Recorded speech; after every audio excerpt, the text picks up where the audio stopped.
तो दोस्तों लगातार आ रहे आईपीओ की श्रृंखला में एक और आईपीओ आपके सामने आने वाला है और उस आईपीओ में जो कंपनी है उसका नाम है आजाद इंजीनियरिंग। जी हाँ फ्रेंड्स, आजाद इंजीनियरिंग ये कैसी कंपनी है, क्या करती है, पूरा का पूरा बिजनेस मॉडल जानने के बाद, फाइनेंशियल एनालिसिस करने के बाद ये जानने की कोशिश करेंगे कि क्या आपको इस कंपनी में अप्लाई करना चाहिए या फिर इसे छोड़ देना चाहिए। चलिए फ्रेंड्स शुरू करते हैं इस वीडियो को। तो फ्रेंड्स आपके सामने ये रही कंपनी है आजाद इंजीनियरिंग लिमिटेड। ये क्या करती है? ये करती है manufacturing of aerospace components and turbine. Aerospace नाम अगर आपके सामने आ गया, जैसे देखिए aerospace, defence, energy, oil and gas, ये इसके वर्टिकल हैं। 1 2 3 4 वर्टिकल में कंपनी करती है ओरिजिनल इक्विपमेंट मैन्युफैक्चरर को अपने प्रोडक्ट की सप्लाई। जैसा कि ये मैंने कहा एरोस्पेस कंपोनेंट्स एंड टरबाइन है। आजाद इंजीनियरिंग के जो प्रोडक्ट्स हैं वो हाईली इंजीनियर्ड है, कॉम्प्लेक्स है, मिशन क्रिटिकल एंड वाइटल है। यानी कि इनके प्रोडक्ट्स जो है वो आम प्रोडक्ट्स नहीं है, वो काफी क्रिटिकल होते हैं, मिशन ओरिएंटेड होते हैं। सितंबर 2023 में कंपनी ने जनरेट किया टोटल रेवेन्यू 1142 मिलियन रुपीस, ठीक है, from the sale of blades for energy industry. केवल ये एनर्जी इंडस्ट्री से इन्होंने कहा है, हाईलाइट कर रहे हैं कि ये केवल एनर्जी में ही इनका इतना है। और कंपनी का जो कस्टमर बेस है US, China, Europe, middle east और जापान तक फैला हुआ है। कंपनी हैज 4 मैन्युफैक्चरिंग फैसिलिटीज, तो that is very positive kind of things in Hyderabad, Telangana, India. तो चारों के चारों फैक्ट्रियां जो इनकी है वो हैदराबाद में ही हैं। These facilities are capable of producing high precision fast and machine components and have a total production area of 20,000 square metre. ये इसमें फैला हुआ है। Company is also planning to set 2 more manufacturing facility at Tunki Bollaram village in Siddipet district, Telangana में। यही एक और facility, ये दो इनफैक्ट उसको खोलने जा रहे हैं। एक है मंगेपेट विलेज, संगारेड्डी डिस्ट्रिक्ट तेलंगाना में, यानी कि एक सिद्दीपेट डिस्ट्रिक्ट में और एक संगारेड्डी डिस्ट्रिक्ट तेलंगाना में। और these plants have a total production area 94,000 and 74 यानी 74,000 स्क्वायर मीटर इन दोनों का होगा, जो कि 20,000 से कई गुना ज्यादा आपको दिखाई दे रहा है। और कंपनी का जो हेडक्वार्टर है वो फ्रेंड्स आपको हैदराबाद में काम करता हुआ कंपनी का हेडक्वार्टर दिखाई दे रहा है। और कंपनी 201 से 500 लोगों को एम्प्लॉय करती है। ये रेंज दिया हुआ है इन्होंने। फ्रेंड्स बिजनेस मॉडल को समझने के बाद आइए समझ लेते हैं कि कंपनी आपको क्या फाइनेंशियल्स दिखा रही है। तो एसेट्स 256 करोड़ रुपए 2021 में, 2022 में अगर आप बात करें तो ये हो जाता है 404 करोड़ रुपए, फिर 589 करोड़ रुपए 2023 में। अभी फिलहाल जो पोजीशन है एसेट्स की वो है 636 करोड़। तो लगातार आप देख सकते हैं कि एसेट आपको 3 गुना बढ़ते हुए नजर आया है। रेवेन्यू सबसे इंपॉर्टेंट चीज, क्या स्थिति है 3 सालों की, जो दिखाई देता है 125 करोड़, 199 करोड़, 261 करोड़, यानी कि 125 का डबल आप देखिए तो वो हो जाता है 250 करोड़। उससे भी डबल 2 साल के अंदर कंपनी ने किया है। अभी 169 है 6 महीने का, तो 169 यानी कि आप करिए 340, ये 340 होने वाला है इस साल 23-24 में। After tax profit 11 crore 50 lakh, ये बढ़कर के डबल से भी ज्यादा है, यानी कि 3 गुना हो जाता है, करीब करीब 29 करोड़। एंड देन ये एक एडजस्टमेंट है 8 करोड़ 47 लाख। अकाउंटिंग के कुछ नियमों के परिवर्तन के कारण कुछ एडजस्टमेंट देना पड़ा, इसके कारण ये कम है। आपको ये फिर से ट्रैक पे आता हुआ नजर आ रहा है 26 रुपया 89 पैसा, 26 करोड़ 89 लाख। अब देखिए 26 करोड़ 89 लाख को अगर आप इसको डबल करेंगे तो ये कितना होगा, ये आ जाएगा करीब 53 करोड़। तो जो कि पिछले साल के मुकाबले फिर से ये डबल तो नहीं, हाँ 80% से भी ऊपर यहाँ पे इसकी वृद्धि होते हुए नजर आ रही है। रिजर्व एंड सरप्लस में कंपनी के खाते में है 221 करोड़, जो कि पिछले 3 साल पहले ये केवल 90 करोड़ रुपए थे। अब आप टोटल बोरोइंग की बात करेंगे तो कंपनी के पास इस समय 324 करोड़ रुपए के लोन हैं। तो कंपनी का जो ये आप देख सकते हैं कि जो लोन का अमाउंट है, देखिए ग्रोथ करने वाली कंपनी का लोन का अमाउंट बढ़ता भी है 87 करोड़, 197 करोड़ और 300 करोड़।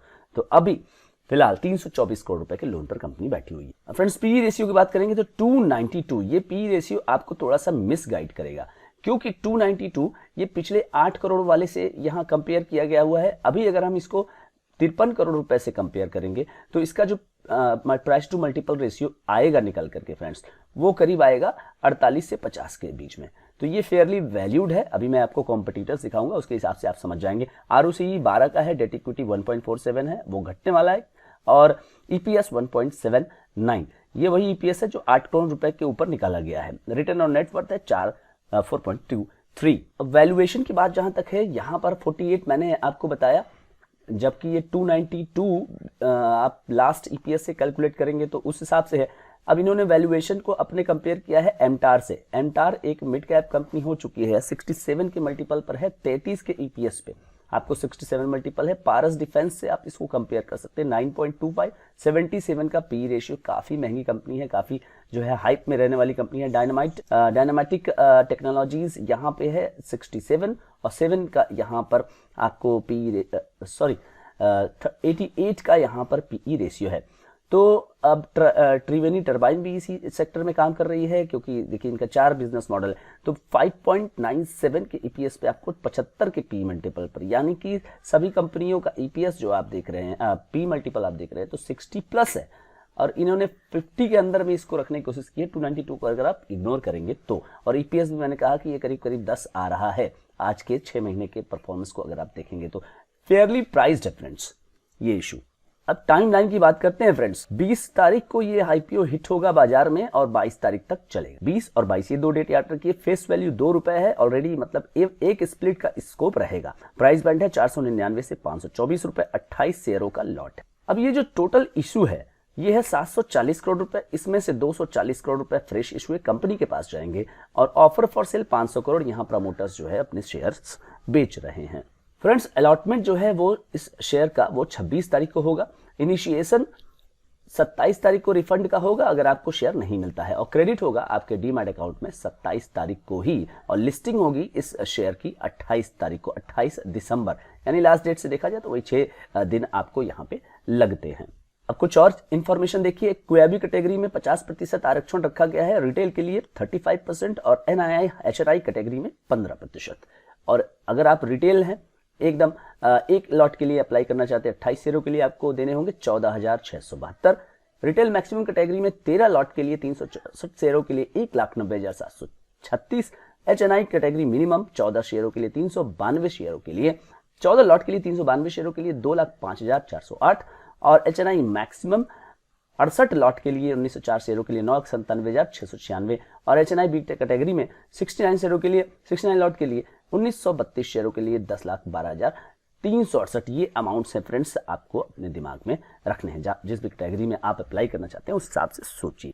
फ्रेंड्स कंपनी के प्रमोटर है राकेश चोपड़ा, और कंपनी की जो प्री इशू होल्डिंग है वो है 78%, जो कि घटकर आने की संभावना होगी। अब ये पैसे का यूज क्या करेंगे? जो पैसा ये कंपनी के खाते में जा रहा है वो करेंगे कैपिटल एक्सपेंडिचर, मतलब ये आप देख रहे हैं प्लांट वगैरह जो बना रहे हैं उसके लिए, और लोन जो आप देख रहे थे 324 करोड़ रुपए का, उसका ये पेमेंट करेंगे, और जनरल कॉर्पोरेट पर्पस से ये पैसा प्रयोग होगा। यानी कि ओवरऑल 250 करोड़ कंपनी खाते में जा रहा है, तो कुल मिलाकर के कंपनी डेट फ्री नहीं होगी, पूरी तरह से डेट फ्री नहीं होगी, और ये कंपनी जो ग्रो कर रही है उसमें थोड़ा बहुत डेट तो देखिए फ्रेंड्स होता ही है। अब फ्रेंड्स सवाल उठता है कि क्या करना चाहिए। कंपनी के बिजनेस मॉडल की बात करें, कंपनी जिस बिजनेस मॉडल में काम कर रही है वो यूनिक बिजनेस मॉडल है। आज का बिजनेस मॉडल है डिफेंस शब्द जहां लग गया फ्रेंड्स, डिफेंस एरोस्पेस जहां लग गया, तो आपके लिए उस बिजनेस मॉडल में अभी के लिए कुछ सोचने की जरूरत नहीं है।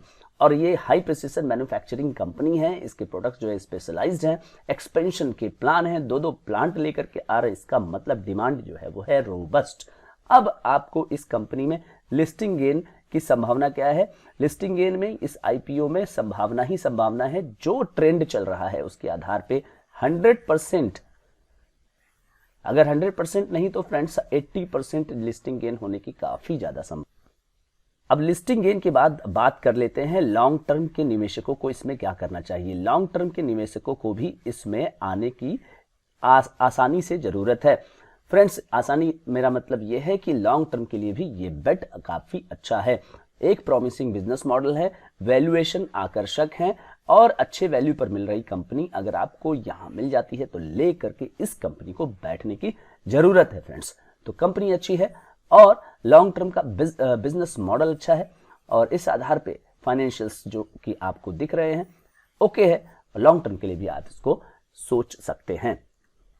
फ्रेंड्स जो भी मैंने आपको यहां डिटेल दिए हैं वो आपको केवल एजुकेशन पर्पस के लिए ही दिए हुए हैं। बाकी कोई भी एक्शन अगर आप करते हैं तो वो आप अपने फाइनेंशियल एडवाइजर से जरूर संपर्क करके ही किया करें।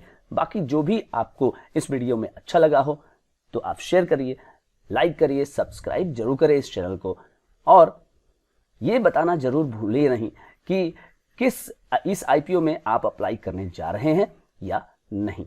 Thank you so much friends.